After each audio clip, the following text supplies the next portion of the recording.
Hello, students, teachers, parents, history nerds.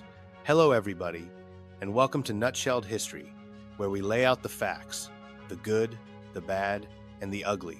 We are continuing our ancient history series by looking at democracy in Athens. Don't forget that there's a link for a fill-in-the-blank worksheet in the description. I just ask that you like and subscribe. Do it now, please. I apologize for any mispronunciations ahead of time. I do my best. Government took many forms in the Greek city-states. Some city-states were ruled by a single ruler or a small group.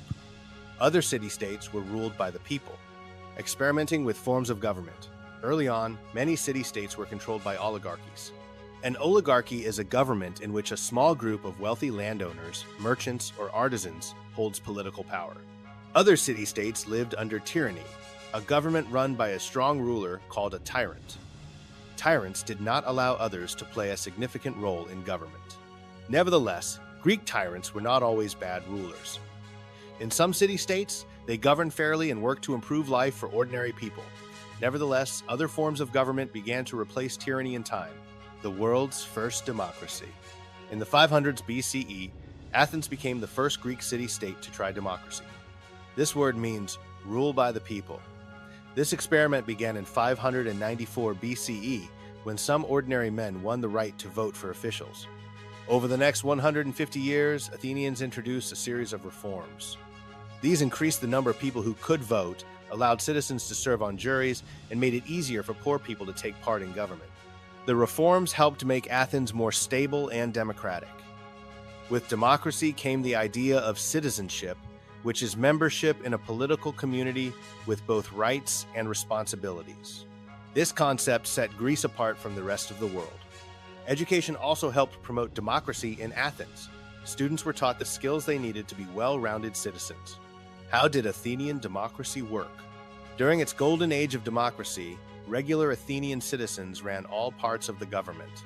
The assembly was the main political body, where Athenians discussed political issues and made decisions for the city-state. The council helped manage the daily affairs of government.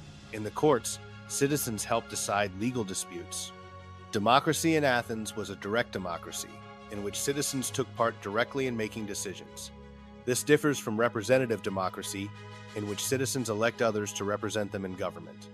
Athens' democracy had limitations.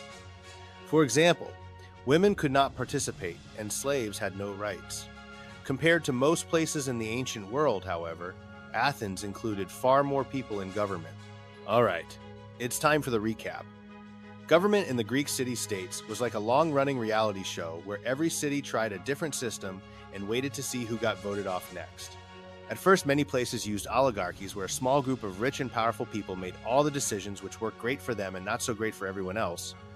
While other cities lived under tyrants who ruled alone and did not take suggestions, even though some of them surprisingly fixed roads and helped the poor like strict principals who actually cared. Then Athens decided to get bold in the 500s BCE by inventing democracy or rule by the people. Starting in 594 BCE, when ordinary men got the right to vote, and over the next 150 years, reforms slowly opened the door wider, so more citizens could vote, serve on juries, and participate, even if they weren't wealthy.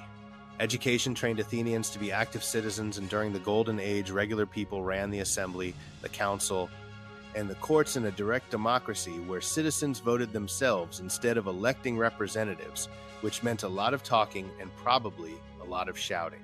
While women, non-citizens, and enslaved people were excluded, and that is a big flaw.